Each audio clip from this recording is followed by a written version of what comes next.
अस्सलाम वालेकुम स्टूडेंट्स, उम्मीद है आप तमाम लोग खैरियत से होंगे। मेरा नाम मोहम्मद उमर खान है और आप देख रहे हैं दी लॉ चैनल।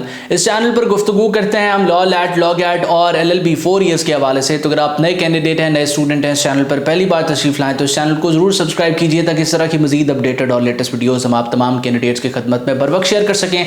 आज का हमारा लेक्चर जो है वो पाकिस्तान स्टडीज़ के हवाले से है। हम पाकिस्तान स्टडीज़ के पास पेपर क्वेश्चन को डिस्कस करने वाले हैं। इस लेक्चर को मजीद आगे बढ़ाते हुए मैं आप तमाम स्टूडेंट्स को बता दूँ कि अगर आप साल 2026 में एडमिशन सिक्योर करना चाहते हैं, आप चाहे यूनिवर्सिटीज़ की तलाश में हैं, कॉलेजेस की तलाश में हैं, या आप गाइडेंस चाहते हैं कि लॉ एज अ करियर आपके लिए कैसे साबित हो सकता है, तो आपने सिंपली डिस्क्रिप्शन में मौजूद लिंक के थ्रू हमारी स्टूडेंट कम्युनिटी को फॉलो कर लेना है। यहाँ पर आपके साथ प्रिपरेटरी मटेरियल भी शेयर होता है। साथ साथ जब आपकी यूनिवर्सिटीज़ के एडमिशन ओपन होते हैं तो आपको यूनिवर्सिटीज़ के हवाले से गाइडेंस प्रोवाइड की जाती है। तो यहाँ फॉलो के बटन पर क्लिक करने के बाद आपने बेल आइकन को प्रेस कर लेना है ताकि तमाम अपडेट्स फ्री ऑफ कॉस्ट आपको मिल सकें।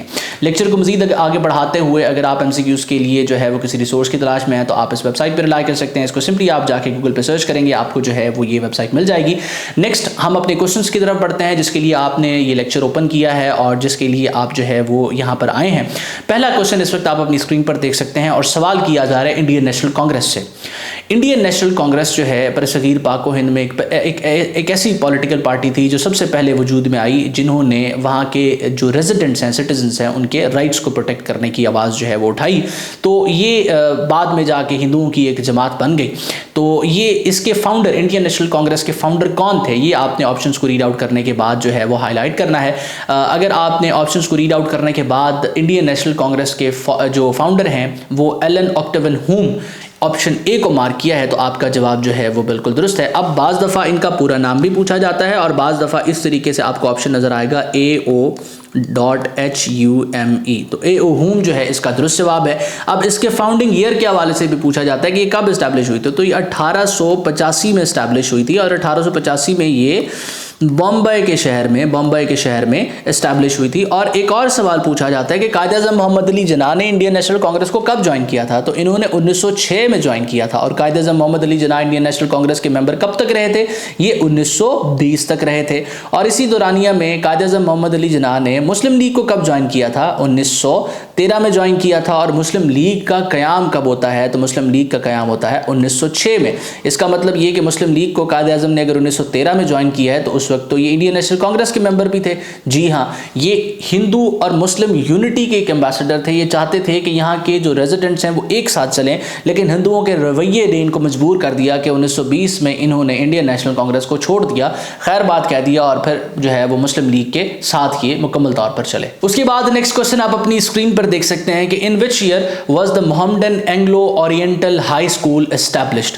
अब Mohammedan Anglo Oriental High School कब एस्टैब्लिश होता है, उसका एस्टैब्लिशिंग ईयर आपने मार्क करना है। अब यहाँ जितने भी सवाल आपके साथ मैं डिस्कस कर रहा हूँ, हर सवाल एक टॉपिक से सोर्स्ड है और उससे कनेक्टेड जो फैक्ट्स हैं वो मैं आपको बता रहा हूँ, जिनको आपने गौर से सुनना है ताकि पेपर में ये सवाल पूछा जाए या इससे कनेक्टेड कोई चीज़ पूछी जाए, आप बआसानी उसको आंसर कर सकें।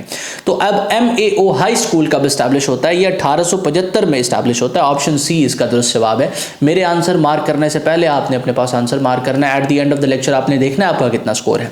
तो 1875 में MAO हाई स्कूल एस्टैब्लिश होता है जो कि 1877 में एक कॉलेज का दर्जा इख्तियार कर लेता है। अब सवाल यहाँ पर यह भी पूछा जाता है कि MAO जो कॉलेज है उसको किसने इनागोरेट किया था, तो उसको लॉर्ड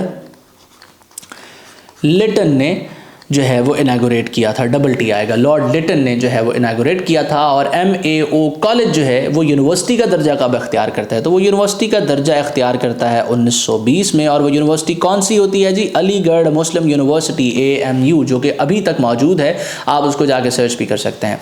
तो ये इसी क्वेश्चन से रिलेटेड मुख्तलिफ फैक्ट्स हैं जो आपको पता होने चाहिए। उसके बाद नेक्स्ट क्वेश्चन है कि in which year did Delhi become the capital of British India. अब दिल्ली कैपिटल कब बनता है ब्रिटिश इंडिया का। अब दिल्ली अगर कैपिटल बन रहा है तो इसका मतलब जो ब्रिटिश इंडिया है उसका कैपिटल पहले कोई और सिटी था। तो इसका जो कैपिटल था वो कलकत्ता था। दिल्ली से पहले जो कैपिटल था वो कलकत्ता था, जिसको शिफ्ट कर दिया जाता है। कब शिफ्ट किया जाता है जी, 1919 में। ऑप्शन बी जो है इसका दुरुस्त जवाब है। और उस वक्त जो है वाइस रॉय कौन होते हैं इंडिया के, ये सवाल भी आता है। तो लॉर्ड हार्डिंग। ये चंद जो चीज़ें हैं ये आपको पता होनी चाहिए। लॉर्ड हार्डिंग उस वक्त के वाइसराय होते हैं। उस वक्त किंग कौन होता है जो ऑर्डर देता है, किंग जॉर्ज 5 जो है वो इस चीज़ का ऑर्डर देते हैं और ये कैपिटल जो है वो शिफ्ट हो जाता है। In which year was the Swaraj Party formed. अब इंडियन नेशनल कांग्रेस के हवाले से हमने पढ़ा, इंडियन नेशनल कांग्रेस के साथ साथ हमने मुस्लिम लीग के हवाले से भी पढ़ा। एक और पार्टी है जो कि इंडियन नेशनल कांग्रेस के साथ ही लिंक्ड है, वो है स्वराज पार्टी।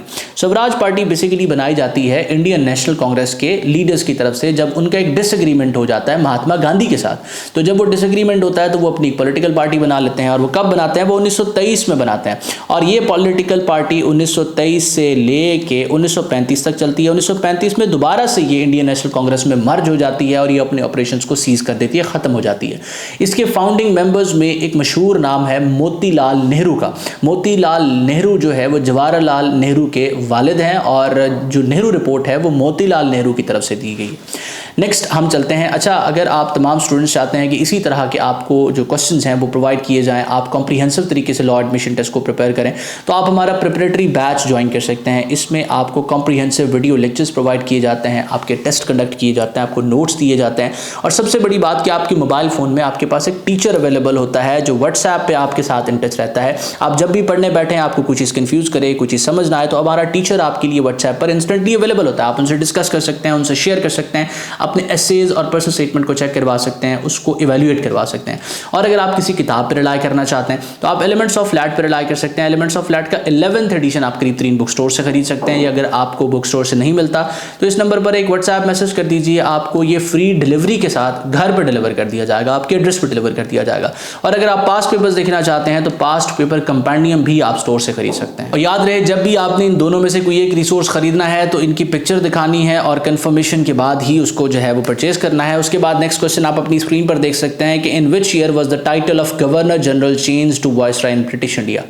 अब वाइसरायज हमने जो है वो मुख्तलिफ डिस्कस किए, तो इस वाइसराय के टाइटल से पहले जो है गवर्नर जनरल का टाइटल हुआ करता था। तो वो गवर्नर जनरल का टाइटल जो है वो वाइसराय में कब तब्दील होता है, तो गवर्नमेंट ऑफ इंडिया एक्ट 1958 जब आता है, 1958 जब आता है तो ये गवर्नर जनरल का टाइटल, ये ऑफिस जो है ये वाइसराय में तब्दील हो जाता है, वाइसराय में तब्दील हो जाता है। और अब सवाल आपसे यहाँ पर ये भी पूछा जा सकता है कि पहला वाइसराय कौन था, तो पहला वाइसराय जो है वो लॉर्ड कैनिंग, लॉर्ड कैनिंग, ये डबल एन है, लॉर्ड कैनिंग जो है वो पहले वाइसराय थे।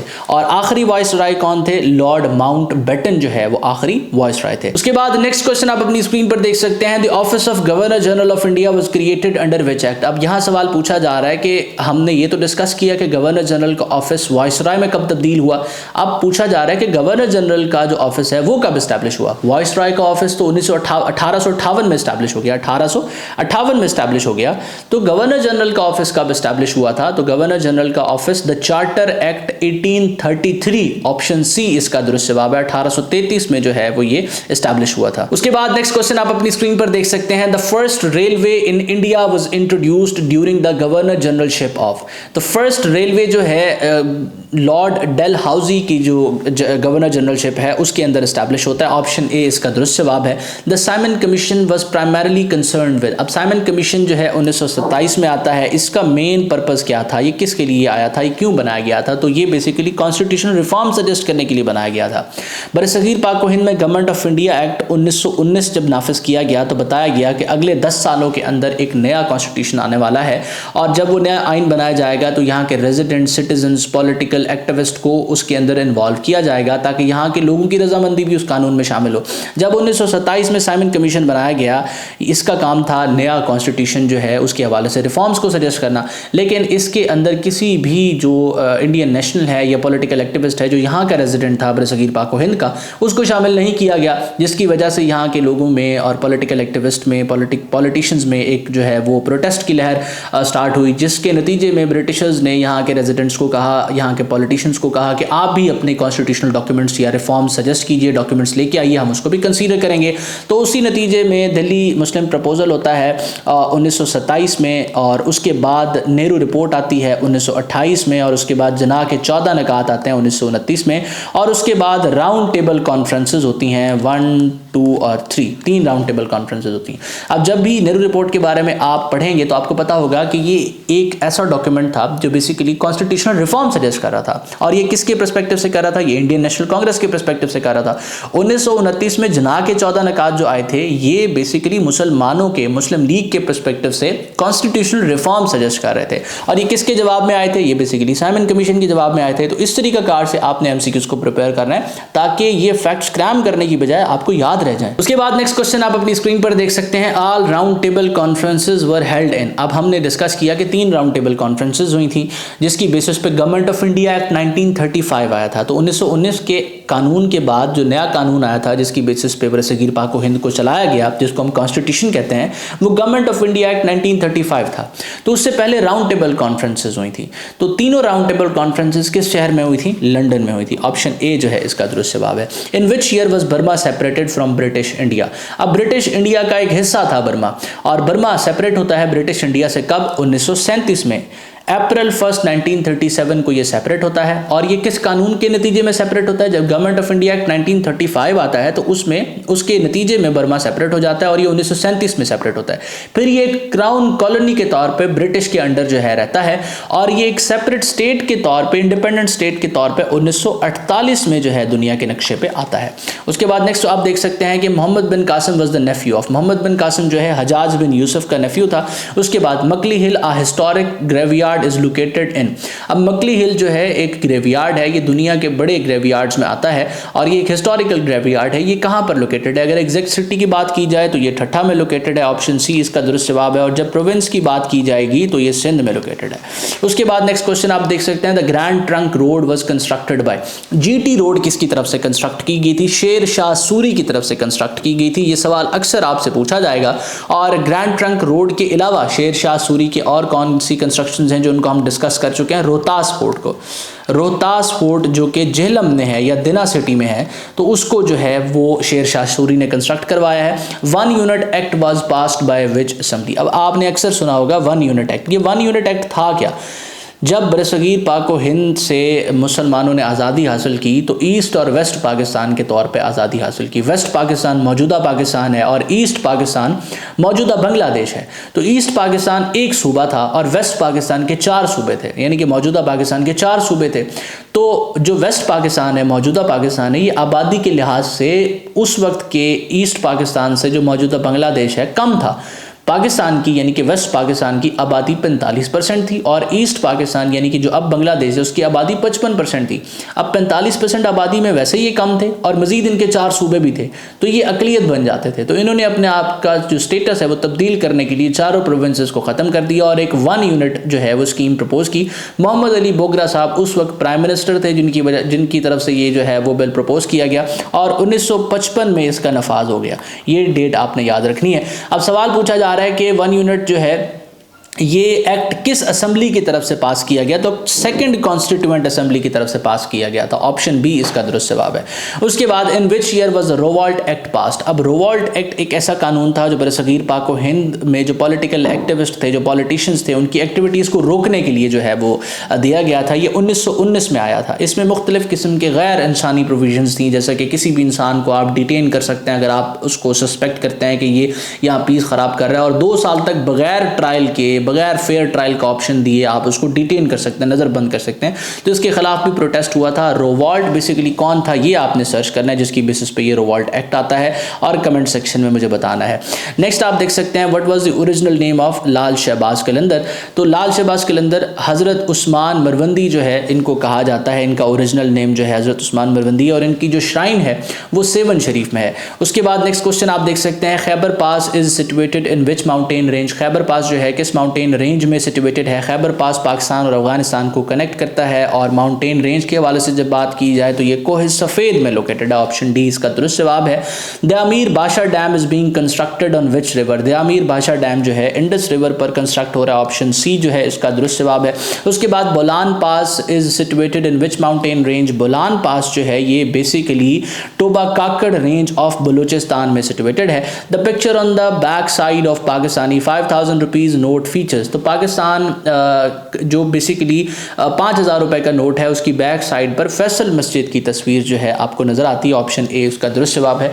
तो ये हमारा लेक्चर था। अगर आप लॉ एडमिशन टेस्ट को प्रिपेयर कर रहे हैं तो आप जो है इन रिसोर्सेज पर रिलाई कर सकते हैं, या अगर आपके जहन में कोई भी सवाल है आप हमसे व्हाट्सएप पे इन टच आ सकते हैं। मजीद बना अगर आप एडमिशन सिक्योर करना चाहते हैं तो आपने दी लॉ चैनल को सब्सक्राइब भी कर लेना है और इस कम्युनिटी को फॉलो भी कर लेना है, ताकि तमाम की तमाम जो अपडेट्स हैं, जो असिस्टेंस है, वो आप तक हम बर वक्त पहुँचा सकें। अल्लाह आपका हामी और नासिर हो। हमेशा आप तमाम स्टूडेंट्स की कामयाबी के लिए दुआ गो। उमर खान और उसकी टीम। अल्लाह हाफ़िज़।